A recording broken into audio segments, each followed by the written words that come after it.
Médecine Augmentée s'intéresse cette semaine au traitement de l'insuffisance tricuspide avec l'arrivée d'une nouvelle stratégie thérapeutique, la pose d'un clip sur les feuillets de la valve afin de réduire la régurgitation. Directement déclinée du MitraClip posé sur la valve mitrale, cette technique a été réalisée pour la première fois en France au CHU de Bordeaux dans cette salle hybride de dernière génération.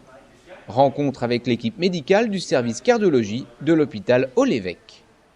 Alors la valve tricuspide est une valve qui se trouve entre l'oreillette droite et le ventricule droit, et pour différentes raisons, ces cavités peuvent se dilater, entraînant un défaut de coaptation des feuillets qui s'éloignent de l'un de l'autre, ce qui crée une fuite, c'est-à-dire un retour du sang du ventricule droit vers l'oreillette en sens inverse du fonctionnement normal. Ça provoque des signes, des symptômes, et en particulier un essoufflement d'effort, mais également des œdèmes, un foie qui gonfle, une fatigabilité.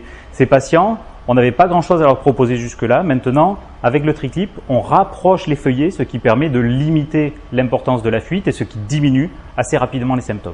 Le système qui vient clipper les feuillets est le même que celui que l'on dispose sur le MitraClip. Mais pour accéder à la valve tricuspide, on avait besoin d'une orientation différente et de longueur différente. Et le système a été complètement adapté avec des manettes, des molettes sur le système qui ont été déplacées de façon à ce que l'on puisse se mettre perpendiculaire à la valve. Et ça, c'était le point clé qui nous empêchait de travailler correctement avec le TriClip, avec l'ancien matériel.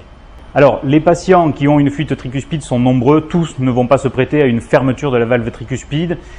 Évidemment, on va s'adresser à des patients qui sont symptomatiques, mais il ne faut pas que les dégâts sur le ventricule droit et sur la pression pulmonaire soient déjà installés. Il faut que les choses soient réversibles.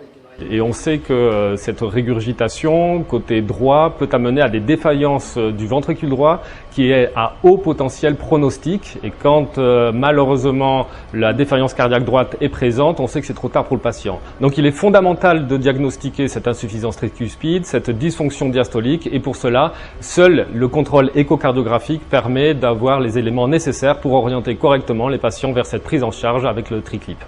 C'est fondamental pour réussir ce genre de procédure de travailler en équipe. Et il faut réussir dans la même salle, au même endroit, à réunir des cardiologues interventionnels, des chirurgiens cardiaques, des anesthésistes et surtout des échographistes qui sont les yeux de ceux qui interviennent et qui posent les clips et qui sont complètement indispensables. Une fois que tout le monde est dans cette pièce, on va utiliser le TO pour nous guider, mais aussi les rayons X. Et si on a la technologie adaptée, on peut faire de la fusion entre ces deux technologies pour avoir notre œil sur un seul écran où on va avoir toutes les informations. Cette fusion, elle n'est pas possible avec toutes les salles disponibles. Ce sont maintenant les salles hybrides qui permettent ceci. Et on est ici en présence d'une dernière génération de la salle Philips FlexArm Isurion qui permet la fusion entre les rayons X et l'échographie transœsophagienne, ce qui au moins sur un plan didactique permet de mieux naviguer à l'intérieur des cavités cardiaques.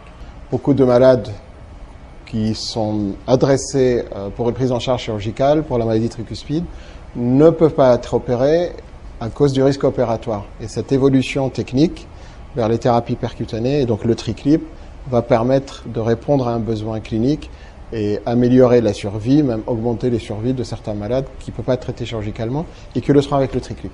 Et ce qui est important, c'est que le choix de cette technique soit complètement déconnecté d'éventuels liens d'intérêt des praticiens pour une ou l'autre technique. Et la force de l'équipe que nous avons pu mettre en place tous ensemble à Bordeaux, c'est d'avoir réussi à monter une vraie unité médico-chirurgicale dédiée aux valvulopathies avec un travail d'équipe qui permet d'offrir à tout patient la meilleure prise en charge. C'est bien sûr une très bonne question. Quelle est la durabilité de ce que l'on est en train de faire sur cette valve tricuspide? Il n'y a que l'avenir qui nous le dira. Il y a des premiers registres qui sont très importants, en particulier en Allemagne où l'innovation est rapidement remboursée et qui sont plutôt rassurants. Mais la façon de poser les clips ont déjà changé. Avant, on s'attaquait à la commissure antéro-septale. Maintenant, on sait qu'on utilise plutôt la Clover technique.